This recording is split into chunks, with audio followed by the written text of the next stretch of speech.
Hello again, friends. It's time for some in other news. Before I even get to the news, or feeding into the news, happy leap year. That's right, it's February 29, and that only happens once every 4 years, something to that effect. And that ties into this news story that got my attention today because in a related pattern, the North Korean government only acts sane about once every 4 years. And it's doing so today on February 29th, the leap year. What am I referring to? It was announced earlier today that the U.S. and North Koreans have come to an agreement, a negotiation. I believe it took place in Beijing, which means there was Chinese people somewhere near it, but it was the meeting mostly between the U.S. and the North Koreans. And in this agreement, announced today, leap year, the government of Kim Jong-Un, the Un leadership, has agreed to put a moratorium on their nuclear activities. What? Yeah. They're going to stop enriching uranium or stop doing everything nuclear. This part's still kind of unclear.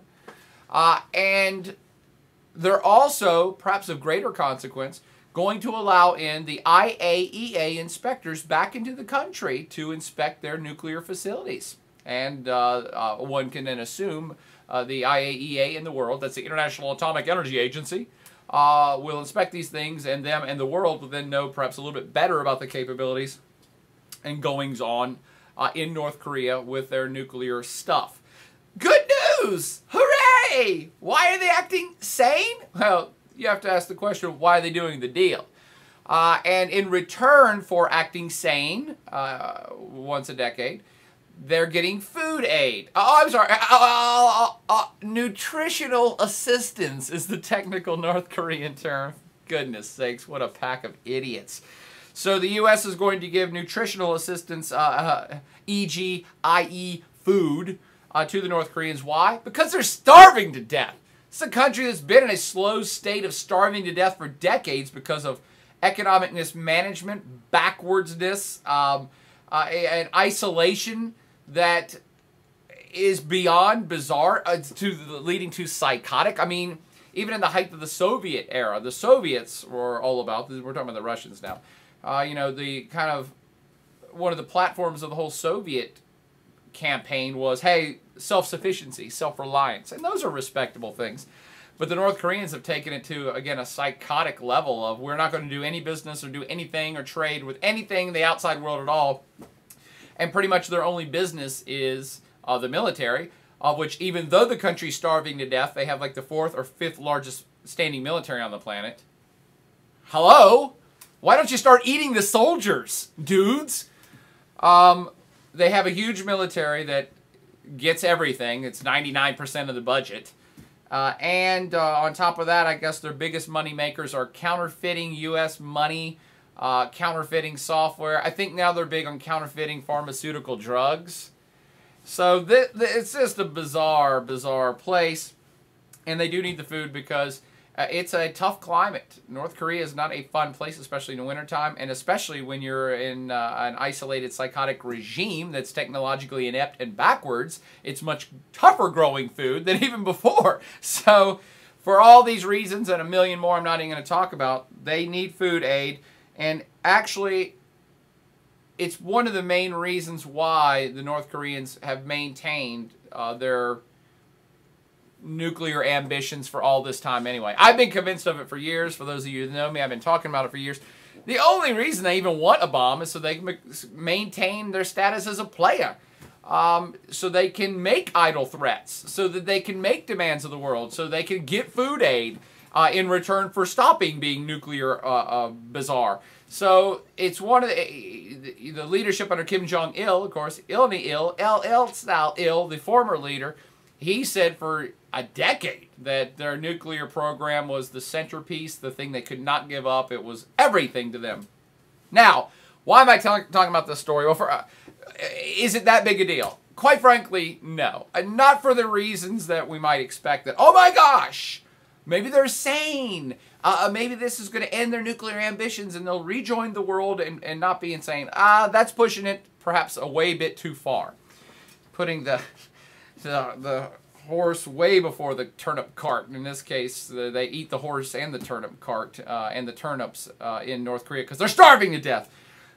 It's likely to do virtually no good. Now, why would I say that? Because they've done this in the past. The North Koreans have. We've been down this road.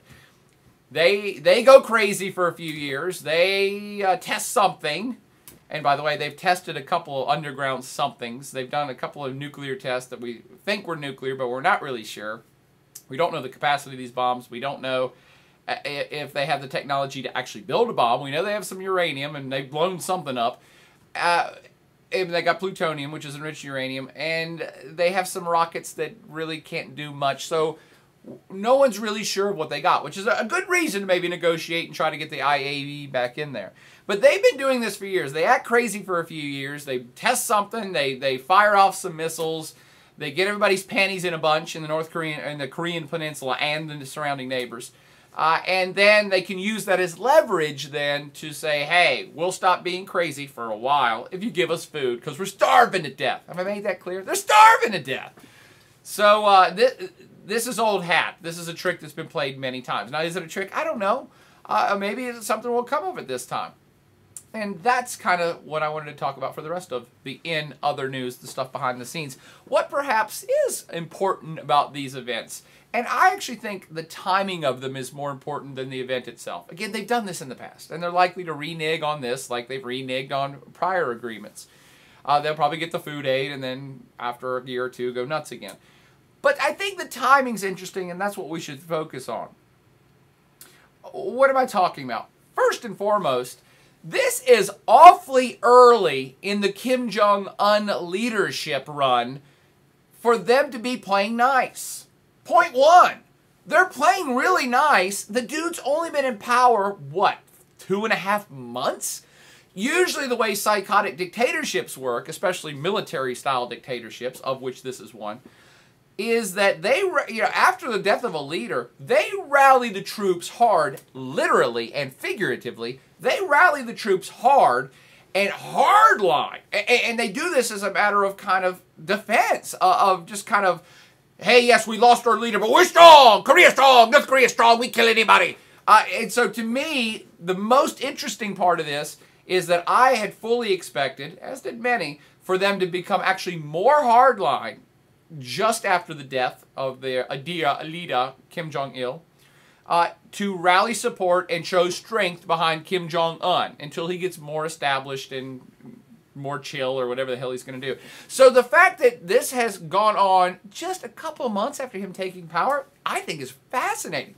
And again, I'm not reading too far into this. He's likely to be as whack-ass crazy as Daddy Kim was. Daddy Kim-il.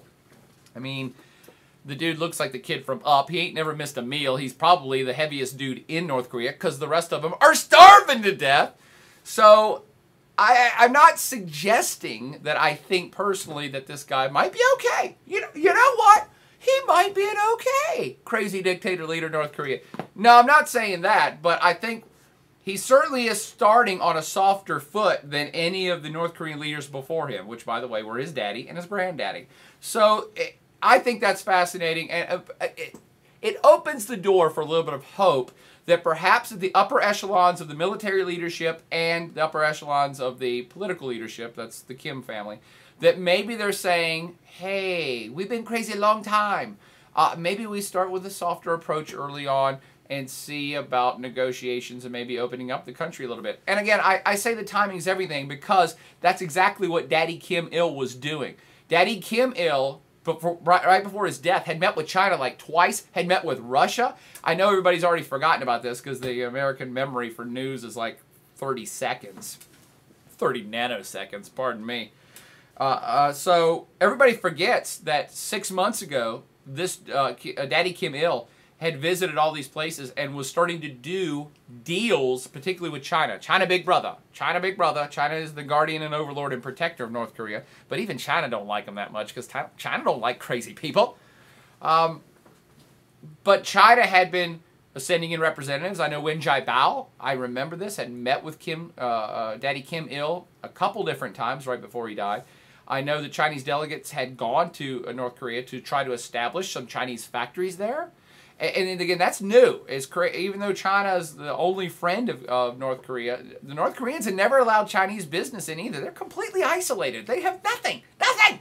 So the fact that Daddy Kim was starting this process of opening up perhaps to trade a little bit, opening up to foreign investment a little bit, even though it was just the Chinese, we shouldn't forget that was going on just 6 months ago, and lo and behold, Junior Kim Un is seemingly going to continue this and perhaps take it a step further with negotiations with the United States. By the way, these negotiations with the United States over the nuclear program were also going on about 5 months ago before Daddy Kim's death. So this is not like revolutionary. I'm not suggesting that Kim Jong-un's all happy and free and running through fields of daisies dancing, although that sight now makes me want to vomit.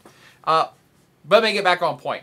The timing is interesting. This could show a very, very, very different approach in a very early years, the early year of this guy's rule, Kim Jong-un, who's only maybe 28, 29. No one even knows that. So this guy could be around for decades, as far as we know, and he's starting on an interesting footing. Okay, that's point one. The timing's interesting. Point two. This restarts the six-party talks. Yeah, that's right. Let's get six parties started. Let's get six parties started. For those prior world regioners, you know all about the six party. And if you're in world regions now, you will before the end of the semester, because they're back on. The party's back on. The six-party talks are the negotiations that have been on again, off again, stalled, died, been recreated. And this is the group of countries that gets together to try to basically convince North Korea to not be crazy. And it contains North Korea, all of its neighbors, and the United States. Let me see if I can get all of the six right off the bat. So, you know, we're going to have North Korean negotiations, and one is North Korea, two, South Korea, three, Japan, China, Big Brother China, Russia, and the United States. There's your six. And these countries have gotten together again many times to try to convince North Korea, hey, we'll help you, we'll give assistance, we'll give food aid, we'll maybe do foreign investment if you give up your nuclear ambitions, or at least be more free and open and try not to be nuts. So I believe the six parties last meeting was like 3 years ago, if memory serves. But that's when the North Koreans went through their kind of last phase of complete idiocy, and they were testing stuff and going nuts, and they said, that's it, no more six party. We don't have no party anymore. Ain't no party like a North Korean party unless it's a six party talk in North Korea.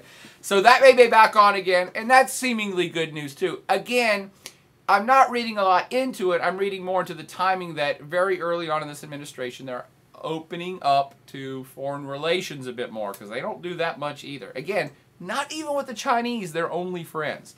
And by the way, China is the only real power here that can apply true pressure. And I do want to add this as a side note. What intrigues me about the six party itself, okay, but also the idea that the United States is going to give food aid to North Korea, what intrigues me is, where the hell's China at? The U.S. is broke. And quite frankly, the U.S. really doesn't have that much leverage over North Korea. For reasons which have eluded me my entire adult lifetime, the North Koreans are fascinated with the U.S. The North Koreans are absolutely 100% convinced that the U.S. is going to invade them, and therefore all negotiations must be between North Korea and the U.S. That's the North Korean take, not the U.S. one. And so, again, what intrigues me is how the U.S. is broke. We have no real political leverage over these people. If they can go nuts and nuke everybody, the bomb's not going to make it to the United States. It'll be all to all their neighbors. So we don't have any real political leverage. We're broke. We're giving them food aid. Where the hell's China at? China rich. You guys know this. China's rich. China could shit out money right across the border, just over the Amur River, into North Korea to help these folks. I'm assuming they are, but, you know, China has, they're so much closer, they're so much politically tighter, they have so much more money than the United States. I mean, they got like trillions of dollars in reserves just sitting in the Chinese central bank. why aren't they doing all this? And again, the answer could be, China don't care. China rich, China don't care. It ain't their problem. And they have for decades used North Korea, quite frankly, used them as kind of a little political wild card. I think the Chinese like having them on a yo-yo, pun intended on that one, to kind of, you're crazy, come back and be normal. No, you're crazy again. To try to offset the influence and power of the United States in the hood. Because, of course, Japan's a U.S. ally. South Korea's a U.S. ally. There's actually 30,000 U.S. troops in South Korea. So, to me, my assessment, and who the hell am I, but the Chinese take on this has always been to be like, yeah, let crazy North Korea go be crazy. It just benefits us. They're not going to attack us. It's only when the North Koreans get too crazy that it would jeopardize, say, trade or economics or security on China's borders. That's when China gets concerned. And they have intervened in the past. And quite frankly, come on, China. It's in China's interest to, hell, take over North Korea and wipe out that pack of idiots that has been destroying that poor country and its population of, I think, 20 million for decades. But China has calculated that it's better as a political tool right now to keep them on the string of the yo-yo than to completely reel them in, which China could do anytime it wants. China can anytime. North Korea like this big, China like this big, right? North Korea got 2 pennies, China got 10 trillion. So China could easily step in and do anything it wants to at any given time, but they have decided that's not in their best interest. And of course, China loves sovereignty over all things, and they say North Korea is sovereign. Let me finish up with this. Third point of why this story intrigues me the most, not that I think that it's going to affect the nuclear program that much in North Korea. I think it's awfully interesting timing that this happens at an exact juncture where the United States in particular, but all of planet Earth, is trying to convince Iran to not have nuclear weapons. And again, it's probably coincidence, but to me, I think that's on the U.S.'s mind. I think the U.S. diplomats are down there saying, hey, if we can reel in cuckoo crazy North Korea, if we can get the crazy North Koreans back into the fold, back into six-party talks, the IAEA back in there inspecting, and we can kind of legitimize and calm the North Koreans down and legitimize their nuclear program, that puts way more pressure and isolates Iran way more. Does that make sense? Because Iran for years can say, hey, we signed the NPT, we're legit, we're just trying to make nuclear energy, which is true. And North Korea is cuckoo crazy, and they're out there doing nuclear stuff, and no one's doing anything to them. And that's been true. So I think this, once again, is ratcheting up pressure, isolating Iran's nuclear ambitions even more. Again, probably all coincidence, but what an interesting set of coincidences that all of this is happening at this exact juncture. Right? Okay, good. Learn anything about North Korea and their nuclear ambitions and now their nuclear moratorium that's going to get them some food in exchange for hopefully some sanity. And all of the repercussions that this is going to have on all those other things that I've now discussed. Got any questions, concerns, or comments? Please, as always, dial it in here and leave some feedback below. I want to do probably like several more in other news, and maybe even get the Plaid Avenger out of retirement for a Plaidcast. So if you have any issues or topics you'd like to see covered, by all means, now is the time to hit it up, because we're going to be cranking out some content before we head down to Austin, Texas, and rattle some bones down in Tejas at the South by Southwest Conference, where we might even bring up some of these videos and show to other people. How about them apples? I'm sure those are apples the North Koreans would like to be eating. Sorry, I had to do it. Party on.